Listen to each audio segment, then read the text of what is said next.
Olá, eu hoje vou conversar com Raul de Oliveira sobre toxicologia.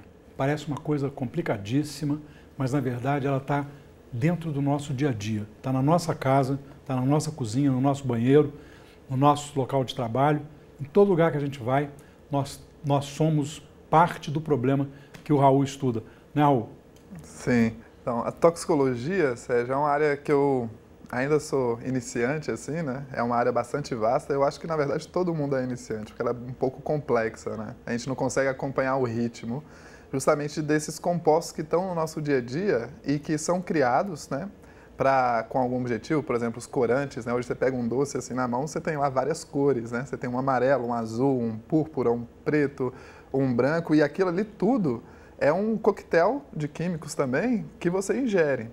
E aí, desde esses corantes, e se a gente for contar no nosso dia a dia, se eu olhar em volta de casa hoje, se eu contar só as cores, eu já faço uma lista ali de muitos, dezenas de compostos, né? E aí depois eu pego uma embalagem, pego um creme dental, pego um produto de limpeza da casa, já são muitos outros. Isso assim no nosso uso doméstico. Agora imagina isso também na escala industrial, né? E outros processos que são os processos para dar origem a esses produtos. Então assim, são muitos e a toxicologia ela se debruça, né? Uma das áreas, que é a minha área de especialidade, que é a toxicologia ambiental, ela vai se debruçar sobre essas questões. É uma ciência ampla, também vai falar um pouco sobre as drogas de abuso, né? Vai falar um pouco sobre outros compostos que estão em diversas áreas, mas a minha especialidade aí volta para a toxicologia ambiental, onde a gente tenta entender, então, os efeitos, né, desses compostos sobre a saúde do meio ambiente. E aí a gente tem os compartimentos, né? Tem o compartimento aquático, onde um conjunto de organismos vivem com a fisiologia, né? Respiram embaixo d'água, é diferente da gente, né? Tem outras formas de viver e de estar nesse planeta. Tem o compartimento do solo, né? Que é um compartimento bastante importante. A gente precisa de um solo saudável, né? Para ter uma produção agrícola potente, para você também ter o papel do solo de filtrar a água, né, de receber toda aquela água que vem da atmosfera e ser filtrada e armazenada nos rios e na água subterrânea. Então a gente vai entender um pouco os efeitos desses químicos nesses compartimentos e também tem uma interseção aí, né, a gente também faz parte desse ambiente, então passa também um pouco pelo bem-estar humano, pela saúde humana. Você está falando de compostos e nós estamos vivendo hoje uma revolução científica e tecnológica radical, né, e geral. Então você, na verdade, tem a produção de substâncias novas toda hora, né, completamente novas mesmo, que criam desafios completamente diferentes daqueles que estão catalogados já, né, estão codificados já, né. Isso deve representar um desafio enorme, né? É realmente muita coisa nova vindo, né? Assim, ferramentas de edição de DNA, ferramentas de síntese de compostos e famílias novas de compostos que surgem com centenas de outras novas possibilidades de desenvolvimento, né? De fármacos, de cosméticos, de corantes, de combustíveis novos. Então, assim, é um mundo realmente bastante interessante que é difícil de acompanhar. Por outro lado, a gente que está ali na parte ambiental, a gente entende também essas interfaces, por exemplo, como que a gente regulamenta esses compostos. Então, a gente tem essa interface com a política pública, com a regulamentação, a gente tem a interface com o empreendedorismo, o desenvolvimento tecnológico e industrial e mais centrado nessa pergunta, né? O que está causando? Quais são os efeitos? Né? Como que esses efeitos são desencadeados? O que a gente, por exemplo, numa avaliação que se tem, né, para registrar um composto no Ministério da Saúde, por exemplo, um agroquímico, um agrotóxico, o que pode ter passado ali, né? De uma brecha, que é um efeito que a gente não previa, que a gente não enxergava, que pode passar numa avaliação de perigo, de risco ambiental. Agora, você tem um outro problema ali, né, Raul, que é o fato de que para você conseguir chegar até o ponto de dizer isso aqui tem risco e tem que ser regulamentado, o composto já tem que estar circulando, né? Quer dizer, na verdade, ele entra antes de você ser capaz de reagir a ele, né? Sérgio, infelizmente essa é a realidade do Brasil, né? Mas não é em todo lugar assim. Não é em todo lugar assim. Não é em todo lugar assim. Olha, eu fiz o meu mestrado na Europa, em Portugal. Meu doutorado era um doutorado onde eu fiz, né, 2 anos em Portugal, 1 ano na Holanda e 1 ano na Tailândia. Não é em todo lugar que se considera que se pode colocar um produto na prateleira sem ter uma avaliação de risco adequada, né? Então, assim, por exemplo, na Europa, eles se baseiam muito no princípio da precaução. Então, é um princípio onde se você não sabe o que vai ocorrer, quais são os processos que vão ser desencadeados, eu sou precavido, eu não coloco aquilo na minha mesa. Eu não coloco isso, na dúvida não. Então isso assim, eu sou muito simpatizante desse princípio. Acho que não é como tudo, não é geral, não é para tudo que se aplica, não é isso, mas é um princípio que coloca bastante segurança para quem está do outro lado, né? Eu sou um servidor público, então eu estou trabalhando para o Brasil, para o povo que vai receber esse produto na sua prateleira, etc, etc, e compromissado principalmente com o viés da educação dentro da universidade que eu atuo. O Brasil, ele tem uma lei, né, assim, que é mais forte, que tange a questão dos químicos, que é a lei dos agrotóxicos.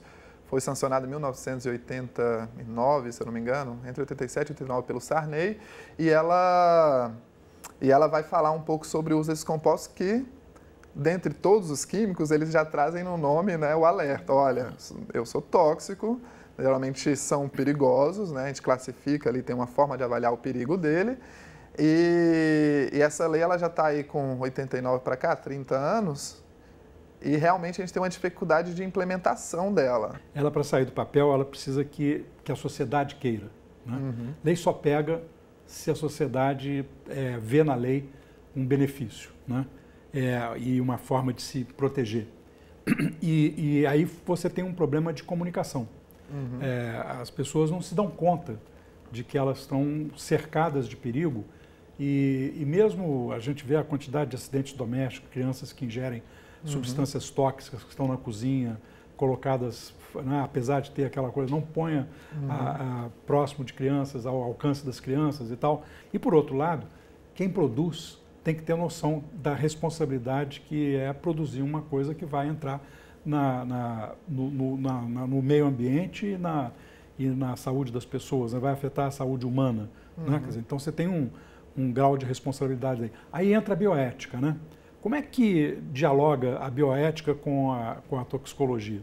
A experiência que eu tenho em relação à bioética, principalmente passa pelo uso, né, de animais em ciência. Assim. Para mim foi um conflito muito grande quando eu comecei a estudar. Eu sou especialista, eu trabalho com modelo animal, né? Então, ou seja, eu tenho um organismo vivo do qual eu tiro essas conclusões de quais são os efeitos que são causados, etc. Tem algumas publicações que utilizaram também modelos de roedores, mamíferos, né? Isso para mim sempre foi uma questão, assim. E no meu mestrado eu tive a oportunidade bastante interessante de acompanhar o desenvolvimento de um método, o nascer, né, desse método, que era um método que a gente chama de métodos alternativos. São métodos que vêm ou substituir o uso desse animal em ciência, ou refinar, ou seja, eu uso, mas eu uso de uma forma extremamente rígida e extremamente mais requintada, que eu consigo obter os mesmos dados que eu obteria com 10 animais, eu vou conseguir obter com 3 agora. Né? E assim que eu tiver uma forma de não precisar usar nenhum, eu não uso. E esse modelo é muito legal, porque ele é um ovinho de peixe. Ele é um ovo do peixe, o peixe a gente chama de peixe zebra, e é o paulistinha, né? Porque ele parece bastante a bandeira de São Paulo, assim, todo listradinho. E esse peixinho, ele põe um ovo que é um ovo do tamanho de uma unha, assim, sabe? Bem pequenininho, e que a gente leva para o microscópio e a gente consegue ver todo o desenvolvimento embrionário dele. A gente consegue ver desde que esse ovo é fecundado, e se tem uma célula, até todas as divisões e a formação de um organismo por completo. Ou seja, se eu tenho um químico, né, um composto desse, que eu suponho, por exemplo, que ele pode ter algum efeito no sistema nervoso, né, causando, por exemplo, déficit de aprendizagem, alguma malformação cerebral, algum tipo de estrutura que não fica bem formada, isso tem um impacto sobre a qualidade de vida, tem um impacto sobre a cognição. Eu não testo mais em ratos, humanos, obviamente que não. O que eu pego? Eu pego o meu ovinho de peixe, coloco 2 ml de uma solução com esse composto, então água com esse composto, e coloco o ovinho de peixe ali dentro. E esse estágio, que é o estágio mais sensível do animal, né, que é ali onde ele está começando a desenvolver, ele é um embrião ainda, eu consigo ver então quais são os efeitos que podem ser desencadeados. É um teste ainda básico, depois, óbvio, a gente precisa de vários outros testes, várias outras etapas, mas ele já te indica e ele filtra aqueles compostos que têm um potencial né, teratogênico, que é o de causar má formação no feto, neurotóxico. Todos esses efeitos são ali, né, filtrados. Esses compostos não interessam para a gente. Né? A gente não está tão desesperado para colocar mais um composto assim, ou não deveria estar, né?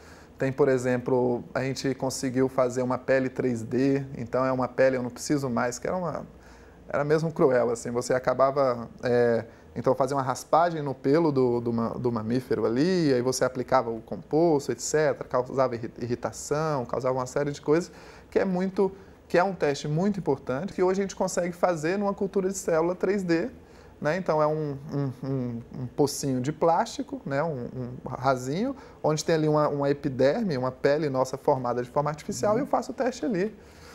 Outro que, por exemplo, ainda usa animal, mas, por exemplo, é córnea, né? Então, é a córnea bovina que vem dos matadouros. Então, aquilo que ia para o lixo, que era desperdiçado, etc., agora a gente pega aquela córnea bovina, né? E aí os testes de irritação ocular a gente faz agora nessa córnea bovina. Não faz mais no organismo vivo, onde você via irritação ocular num coelho, etc. Então, assim, a gente tem avançado muito. Eu acho que a gente vai dar ainda saltos muito maiores. Por quê? Porque hoje a gente tem os computadores, né? E aí, nos computadores, a gente consegue simular, se eu sei a estrutura de uma molécula, eu sei onde ela vai interagir no organismo vivo. Então, se ela vai causar um efeito no cardíaco, ocular, respiratório, eu já tenho muitas pistas que eu tiro da própria simulação no computador. Quer dizer, a capacidade de simulação vai evitando que se use cobaias animais e tal. Agora, a bioética vai mais além. Você falou de água, você falou de terra e tem o ar. Tem o ar. Então, nós estamos falando com os elementos fundamentais da vida, né? Portanto, tanto a bioética quanto a biopolítica tem que se debruçar sobre essa questão de não causar riscos a essas formas de vida, né? Portanto, não é só um problema de usar a cobaia no laboratório. A humanidade não pode ser cobaia. Por exemplo, as grandes indústrias que produzem, né, fármacos, corantes, agrotóxicos, elas são internacionais, então elas têm interesses outros, né? Elas têm políticas que geralmente são políticas estruturadas para um modelo de nação e depois elas vêm para cá e essa reestruturação nem sempre é feita de forma que contemple os anseios, né, e as especificidades do Brasil, etc. Nessa mesma confusão, então, isso reverbera, né? A gente tem uma confusão na academia, então tem muitas pesquisas nossas que a gente fala, mas e aí, né? E esse diálogo da academia com as necessidades da sociedade, né?